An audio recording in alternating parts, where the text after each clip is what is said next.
Oke, sebelum kalian nonton, gue mau kasih sedikit disclaimer dulu. Untuk video kali ini, gue menyarankan kebijakan penonton. Karena ada beberapa detail dalam cerita yang mengerikan sekaligus menyedihkan. Dan sebelum kita mulai, seperti biasa, kalau kalian belum subscribe, please kalian bisa subscribe sekarang juga. Dan jangan lupa buat nyalain tombol loncengnya, supaya kalian gak ketinggalan video-video terbaru dari kami.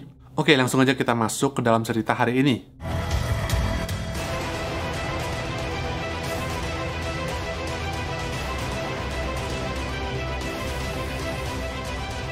Pada pagi hari di tanggal 2 Februari di tahun 2012, seorang pria baru saja tiba di sebuah lahan parkir di kota Anchorage, di negara bagian Alaska, Amerika. Saat itu kondisi lahan parkir hampir seluruhnya tertutup oleh salju, dan pria ini pun terus mengemudikan mobilnya melewati beberapa mobil yang terparkir di sana, hingga dia tiba di sebuah coffee shop, atau bisa dibilang mini coffee shop, yang bernama Common Grounds. Coffee shop ini cukup populer bagi warga lokal, dan pria ini bekerja di sana sebagai seorang barista. Setelah dia memarkirkan kendaraannya, dia lalu berjalan ke arah pintu masuk karyawan dan bersiap untuk membuka kuncinya. Tapi ketika dia memasukkan kuncinya, ternyata pintunya itu tidak terkunci.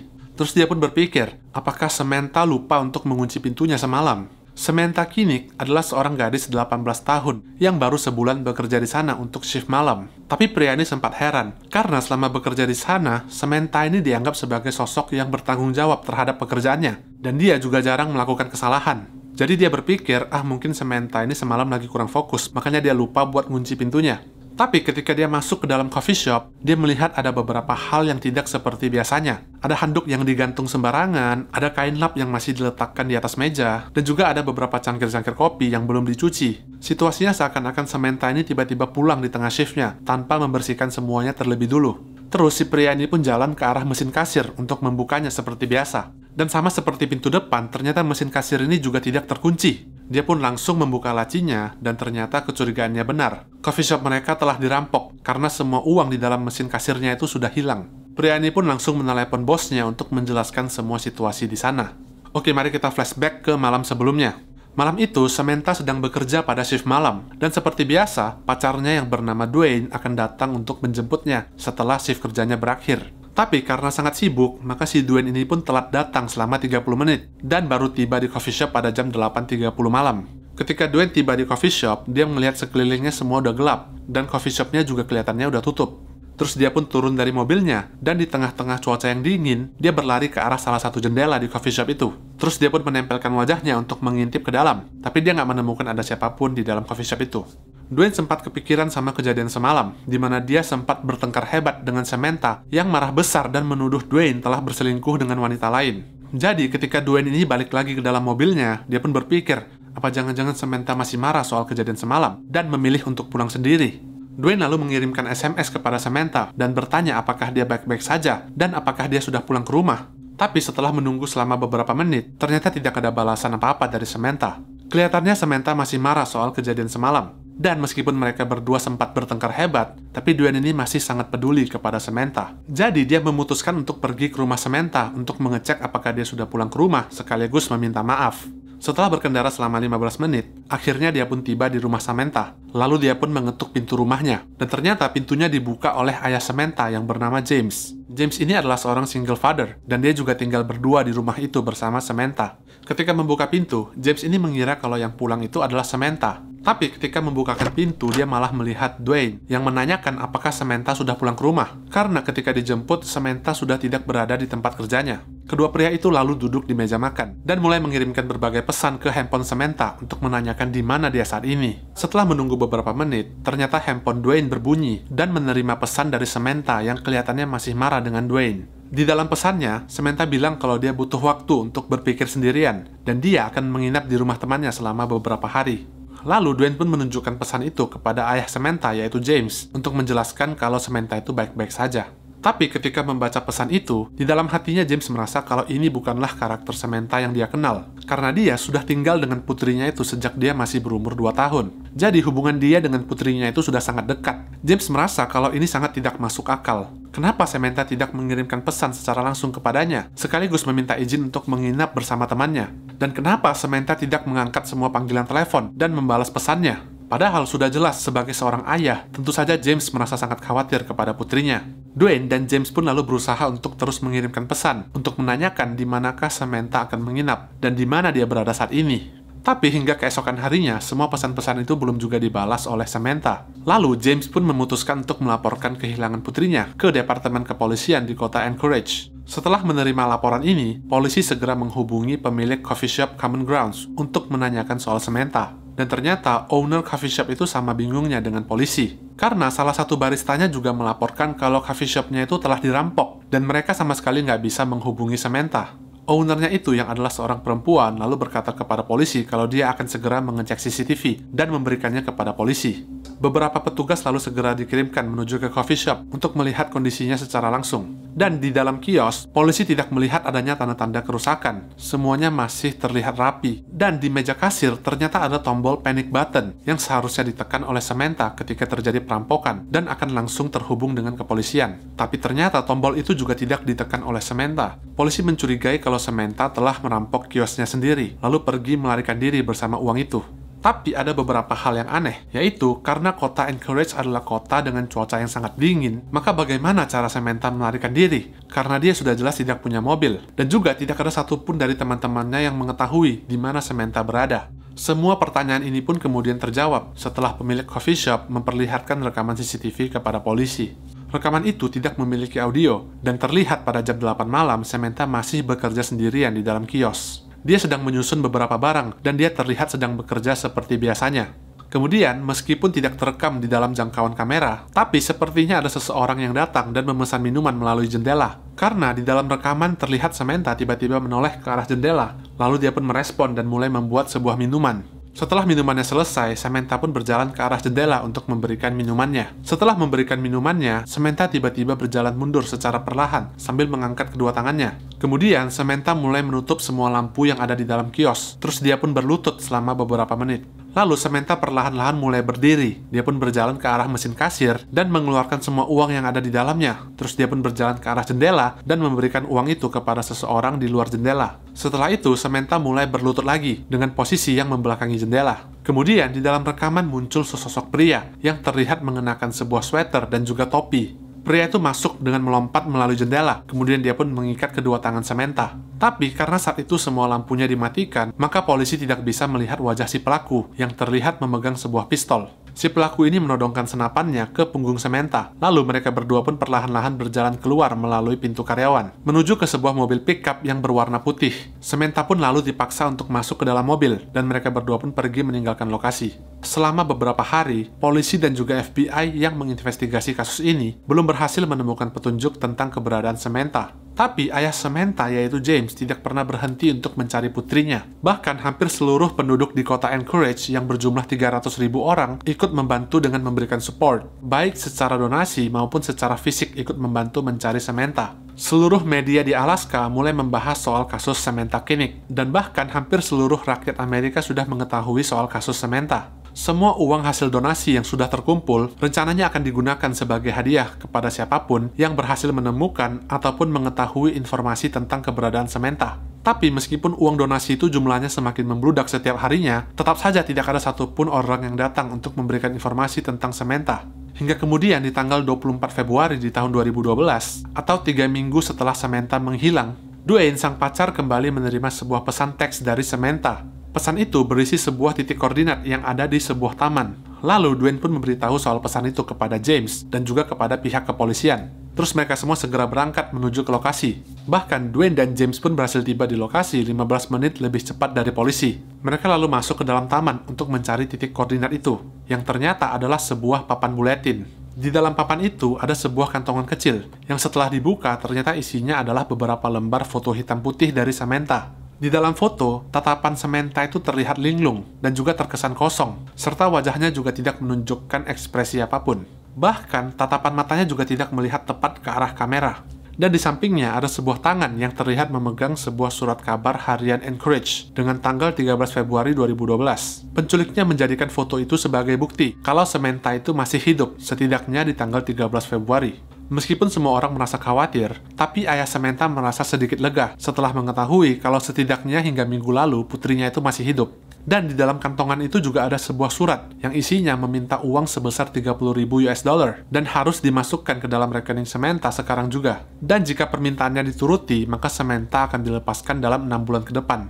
Setelah berkonsultasi dengan FBI, James lalu memasukkan uang yang diminta itu ke dalam rekening putrinya. Lalu FBI pun menunggu dan memantau, karena mereka akan langsung tahu jika ada orang yang berusaha untuk bertransaksi ataupun menarik uang di dalam rekening Samantha. Beberapa hari kemudian, FBI menerima notifikasi 3 buah transaksi berbeda dari rekening milik Samantha yang dilakukan di beberapa ATM di kota Anchorage. Dan setiap kali FBI berangkat ke lokasi ATM, maka si pelaku ini pasti sudah tidak ada di sana dan berhasil pergi dengan cepat. Lalu ketika mengecek CCTV di dalam ATM, terlihat pria yang menarik uang itu memakai sebuah topeng ski dan juga kacamata hitam. Jadi polisi saat itu tidak bisa mengidentifikasi pelaku melalui rekaman CCTV. Seminggu kemudian, FBI kembali mendapatkan beberapa notifikasi transaksi dari rekening Samantha. Tapi kali ini transaksinya itu dilakukan di beberapa negara bagian yang berbeda-beda, seperti Arizona, New Mexico, dan juga Texas. Setelah mengecek semua rekaman CCTV di dalam ATM, ternyata hanya rekaman CCTV di Texas yang berhasil merekam mobil yang digunakan oleh si pelaku,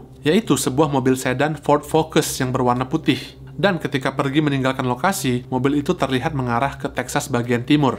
Lalu polisi mengerahkan seluruh otoritas di Texas bagian timur untuk melacak mobil putih berjenis ini. Dan seminggu kemudian, atau tepatnya pada tanggal 13 Maret, seorang polisi lalu lintas di kota Texas melihat mobil putih berjenis sama sedang parkir di sebuah hotel. Polisi ini lalu bersembunyi dengan sepeda motornya dan menunggu kedatangan si pemilik mobil. Kemudian, seorang pria berusia 30-an tahun muncul dari dalam hotel dan masuk ke dalam mobil. Lalu pria itu pun pergi mengendarai mobilnya dan diikuti dari belakang oleh si polisi ini. Saat itu polisi berusaha mencari alasan untuk memberhentikan mobil ini. Dan ketika berada di jalur lintas, polisi pun memberhentikan mobil ini karena telah mengendarai melewati batas kecepatan. Saat diberhentikan, si pengemudi saat itu terlihat sangat tenang. Kemudian polisi pun meminta tanda pengenal dan juga surat-surat lainnya. Dan ternyata pengemudi itu memberikan sebuah KTP dan juga sebuah SIM yang diterbitkan di negara bagian Alaska. Setelah dicek, ternyata pria itu bernama Israel Keys. Dia berusia 34 tahun dan tinggal di kota Anchorage. Saat itu si petugas langsung sadar kalau ini adalah pria yang mereka cari, dan dia pun segera meminta backup kepada petugas lain yang berada di sekitar lokasi. Setelah backup tiba, mereka kemudian mulai menggeledah mobil itu. Dan di dalam bagasi, polisi menemukan ada sebuah topeng ski, beberapa buah baju, sebuah pistol, dan juga beberapa buah kartu ATM. Awalnya, Keys membantah kalau dia tuh tidak ada hubungannya dengan penculikan Samantha. Kemudian, setelah diperlihatkan beberapa rekaman CCTV, pria ini pun tidak bisa mengelak lagi dan mengakui kalau dia adalah pelakunya. Di dalam ruang interogasi, pria ini meminta secangkir kopi Americano, sebuah coklat bar Snickers dengan rasa peanut butter, dan juga sebatang rokok. Lalu setelah permintaannya dipenuhi, dia pun mulai memberitahu cerita lengkap tentang apa yang terjadi kepada Samantha. Cerita yang membuat FBI terguncang dan memilih untuk tidak merilis rekaman lengkap dari percakapan ini. Dan inilah rangkuman dari beberapa percakapan yang dirilis oleh FBI.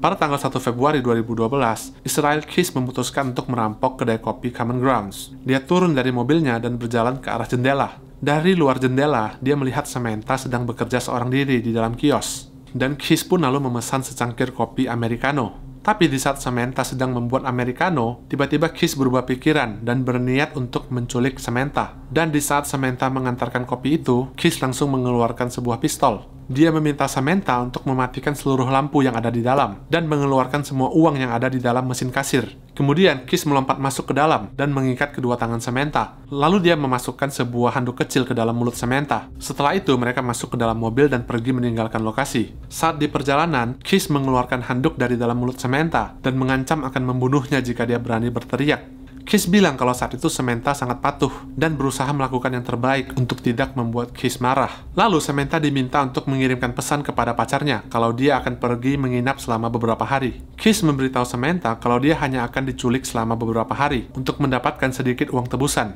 Tapi saat itu Samantha berkata kalau Keys tidak akan mendapatkan banyak uang karena keluarganya sangat miskin. Dan Keys saat itu cuma menjawab, jangan khawatir, mereka pasti bisa mengumpulkan uang itu, entah bagaimanapun caranya. Mereka berkendara di pinggiran kota Anchorage selama beberapa jam, dan mereka sempat berhenti beberapa kali agar Samantha bisa turun untuk menghirup udara segar. Dan Keys pun akan menghisap sebatang rokok. Mereka lalu sampai di rumah Keys di tengah malam, dan Samantha diminta untuk pindah ke belakang dan tidur terlentang di bawah kursi. Lalu Keys pun hanya menutupnya dengan beberapa buah terpal, dan Samantha diancam kalau dia akan dibunuh jika dia berusaha untuk kabur. Kemudian, Keys masuk ke dalam rumah, di mana putrinya yang berusia 10 tahun dan juga pacarnya sedang tertidur lelap. Ternyata, dalam beberapa jam lagi, mereka sekeluarga akan pergi berlibur ke kota New Orleans untuk menaiki sebuah kapal pesiar mewah selama 2 minggu. Dan saat itu, Samantha hanya diam dan menunggu di dalam mobil. Kemudian, Keys pun keluar dari rumah dan masuk lagi ke dalam mobil. Dia menutup mata Samantha dan membawanya ke sebuah gudang yang ada di depan rumah. Di dalam gudang, Samantha duduk di atas sebuah ember yang diletakkan dalam posisi terbalik. Lalu leher dan seluruh tubuhnya diikatkan ke dinding dengan sebuah tali. Kemudian, Keys membuka radio agar suara Samantha tidak terdengar dari luar. Dia memberikan kepada Samantha beberapa batang rokok dan berkata kalau semuanya akan baik-baik saja. Samantha akan dibebaskan dalam beberapa hari setelah dia menerima uang tebusannya. Keys lalu menyalakan penghangat ruangan dan pergi meninggalkan Samantha yang terlihat sudah sedikit lega. Keys masuk ke dalam rumah dan bersantai sambil meminum beberapa gelas anggur. Lalu setelah beberapa saat, dia mengambil segelas air dan berjalan memasuki gudang. Di sana, dia pun memberikan segelas air itu kepada Samantha. Samantha saat itu bertanya, "Apakah kamu sudah berbicara dengan ayahku? Bagaimana perkembangan soal uang tebusan itu?" Keys menjawab kalau semuanya itu baik-baik saja. Ayahnya sedang mengumpulkan uang tebusan itu, dan dia akan segera dibebaskan. Keys lalu berjalan ke arah Samantha dan melepaskan semua tali-tali yang mengikat tubuhnya. Samantha pun merasa sangat lega dan berpikir kalau semua mimpi buruknya itu akan segera berakhir. Tapi sesaat kemudian, Keys tiba-tiba mencekik leher Samantha, dan tubuhnya pun diikat dengan lebih kuat dari sebelumnya. Karena ternyata tadi itu hanyalah sebuah trik dari Keys untuk melihat bagaimana respon Samantha ketika dia mengetahui kalau dia akan dibebaskan. Padahal kenyataannya, Keys tidak akan pernah membebaskan Samantha. Tidak ada yang namanya uang tebusan. Keys bahkan belum berbicara dengan ayah Samantha di malam penculikan itu. Semua itu hanyalah kebohongan besar. Keys lalu berjalan masuk ke dalam rumah lagi untuk memastikan kalau putri dan pacarnya itu masih tertidur.